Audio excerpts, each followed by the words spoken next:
The anime opens with the Demon King summoning what are said to be the four strongest generals in his demon army. The first is Aladora, the warrior of hell. The second is Silid, the grand mage of storms. The third is Gnome, the earth fortress. Lastly, there is a newly appointed general who appears shocked and bewildered by his sudden arrival, Fuchimura, the director of operations, who turns out to be the protagonist of the story. The scene shifts to Uchimura's past. He was once a simple office worker, full of hope and ambition to achieve great success. Unfortunately, things didn't go as planned. His colleagues were promoted one after another while he remained overlooked and unappreciated. A turning point came when his manager transferred him overseas to a factory still under construction, an infamous location known as a graveyard for failures. Fuchimura moved to the new town with a glimmer of hope. When he reached out to his manager for help, he was met with anger and accusations of wasting company resources. Despite this, Fuchimura refused to give up. Determined to succeed, he poured all his efforts into revitalizing the factory, doing everything himself from organizing to cleaning and more. Over time, his hard work paid off. The workers began to respect and support him, and the factory started to thrive. Just when things were finally improving, an unexpected blow came. His manager decided to transfer him to another factory in a different country. Devastated, Uchimura questioned the purpose of his efforts. One day, while lost in thought on the street, a motorcycle suddenly hit him from behind. In that moment, he found himself transported to the realm of the Demon King. At first, Uchimura believed he had landed in hell. The Demon King welcomed him warmly, calling him by name. Shocked, Uchimura asked how the Demon King knew his name. The Demon King confidently replied, "Of course I know you, I summon you here." He explained that after reviewing Uchimura's professional history, he was certain Uchimura was the perfect candidate to become the fourth general in his army. But Uchimura, still conflicted, responded that joining the Demon King's army sounded like a descent into the depths of the underworld. However, the Demon King interrupted, assuring him, "I'll provide you with all the benefits and perks you could ask for. You'll have complete freedom to choose anyone you want to work under you, and your salary will match that of top executives in your world." Uchimura was taken aback by the offer, struggling to process what he was hearing. The Demon King added, "If you're not satisfied, I'll send you back to your world." Relieved by the Demon King's respect for his autonomy, Uchimura began to reconsider. The other generals, however, protested. They voiced their disbelief that a weak human like Uchimura could ever become a general in the demon army. Uchimura thought to himself that they were probably right, but the Demon King remained unfazed, declaring, "If all of you object, then we'll put him to the test." Uchimura was stunned. The Demon King explained, "If he passes the test, none of you will have any grounds to object."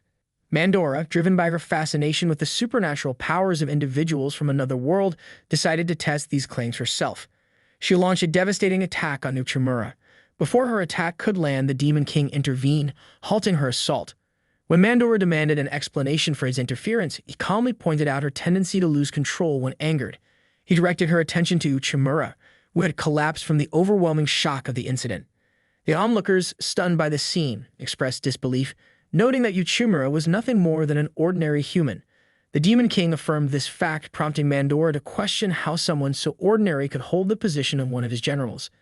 Despite her objections, the Demon King stood by his decision, explaining that Uchimura's presence in the army was deliberate. The Demon King acknowledged the internal challenges within his forces, but emphasized that Uchimura's intelligence and strategic thinking were precisely what the army needed. The Demon King revealed that Uchimura's first test would be to secure an agreement with the Minotaur army. This revelation left Uchimura stunned, comparing the challenge to the difficulty of a high-stakes job interview. The Demon King informed Uchimura that he could turn to Mandora for assistance if needed and left him to face the daunting task ahead. Mandora interrupted his thoughts, announcing their arrival at their destination, a massive door, which she identified as the entrance to the Minotaur leader's chamber. As the door creaked open, Uchimura was overwhelmed by fear at the sight of the towering Minotaur leader. The leader's imposing figure made Uchimura doubt whether peaceful negotiation was even possible. Sensing his hesitation, Mandora offered to help, sharing some tips on negotiation. Uchimura felt a brief sense of relief, but it quickly evaporated as her abrasive approach immediately angered the Minotaur leader. Observing the chaos, Uchimura silently concluded that Mandora was ill-suited for diplomacy.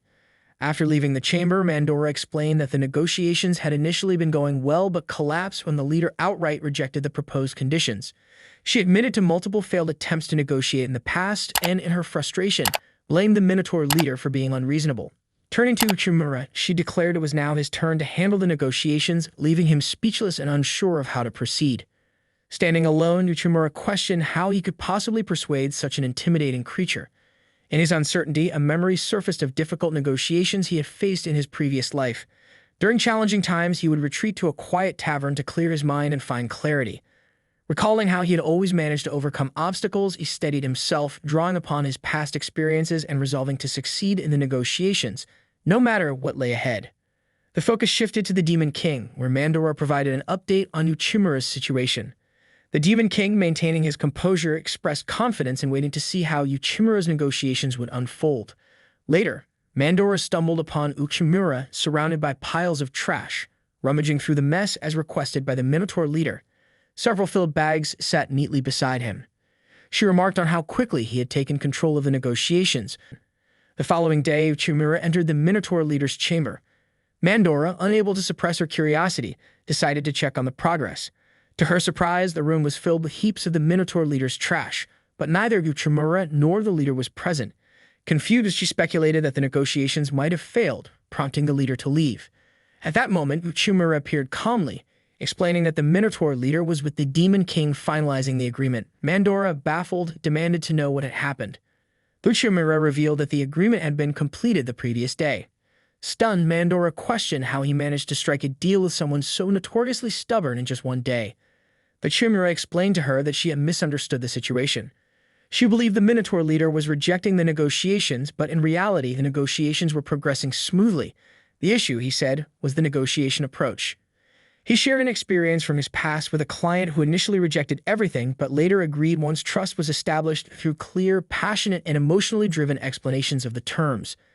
Uchimura pointed out that the failure in Mandora's negotiations stemmed from the Minotaur leader not understanding the terms or the purpose of the negotiations. He also highlighted that the straw requested by the leader was an important gesture of goodwill in their culture, as the Minotaurs used straw to accommodate guests, sleeping on it to avoid overcrowding their rooms with furniture. The leader had been frustrated because he couldn't sleep comfortably on the ground. Hearing this, Mandora felt a pang of regret, realizing that the failure had been due to her inability to understand the Minotaur leader. However, the Minotaur leader interrupted, admitting that the fault was mutual. He hadn't understood her negotiation style either and apologized to her. They shook hands, reconciling their differences. The Minotaur leader then expressed gratitude to Uchimura, thanking him for making the agreement possible. At that moment, the Demon King appeared and praised Uchimura's unique talent for identifying unnoticed problems and resolving them effectively. He then formally welcomed Uchimura as a general in his army, declaring that no one could doubt his abilities after the success of this test. He turned to Mandora, who, though reluctant, finally agreed with the decision. The Demon King then asked Uchimura to extend his hand. He presented him with an emblem symbolizing his status as one of the 4 generals. After putting it on, Uchimura was instructed by the Demon King to always act decisively and do what he believed was right without hesitation. Uchimura felt a deep sense of pride and pledged to fulfill his role with dedication. Mandora, in her usual sharp tone, asked Uchimura to raise his hand. When he seemed confused, she scolded him and explained that this was their way of welcoming new comrades. She then declared that she hadn't fully acknowledged him yet and demanded that he prove himself further by succeeding in more negotiations. The Demon King concluded by stating that the army was still incomplete and had many issues to address. However, with Uchimura... Our new anime begins with our protagonist, An. Standing at the edge of a cliff, tired of the world and overwhelmed by despair, he decides to end his life, believing he is the weakest in existence. As he takes the fateful leap, we rewind to the past to understand how he arrived at this moment. An was once part of a party of 2 individuals, Zoid, a magician, and Jolene, a swordsman. Together, they descended into a dungeon to hunt monsters and earn money. The trio successfully defeated a giant rat, but the task of salvaging its valuable parts fell to An. As an appraiser, a low common class job, An was tasked with identifying and extracting useful materials. Zoid mockingly referred to An as a trash picker, a term commonly used to demean appraisers. In this world, one's status and future are determined at birth. The goddess of light grants individuals their job, while the goddess of darkness bestows their skills. While skills can be trained and leveled up, the assigned job is permanent and passed down through generations. The society is divided into 3 classes: rare classes like merchants and strategists, high common classes with combat roles, and low common classes, which include appraisers and farming-related jobs. An, born into a low common class family, lost his parents early in life and was unable to continue the family business. With no other options, he became an adventurer despite his appraiser status. Unlike combatants, appraisers were often looked down upon since their skills could be replicated by magic tools and guilds. This made An a target of ridicule and mistreatment, particularly by Zoid, who hired On specifically to avoid getting his own hands dirty. After defeating the giant rat, On noticed its tooth was valuable, but struggled to pry its mouth open. He asked Zoid for help, but Zoid sneered, insisting On do it himself. With no choice, On complied, enduring the insults and humiliation. However, deeper in the dungeon, they stumbled upon a dead hellhound. Zoid, elated by the potential loot, ordered On to extract its parts. On, however, found the situation suspicious. Finding a dead B-rank monster without any signs of battle was unusual. He tried to warn Zoid and Jolie, but they dismissed his concerns, threatening to withhold his share of the earnings if he didn't comply. Reluctantly, Thawne obeyed, but as they ventured further, they found an entire horde of dead hellhounds. Zoid and Jolene celebrated their apparent luck, while On's instincts screamed that something was wrong. His suspicions were confirmed when the real perpetrator of the carnage emerged, a monstrous creature far beyond their capabilities. Chaos ensued as Zoid and Jolene attempted to fight, but swiftly realized they were outmatched. In desperation, Zoid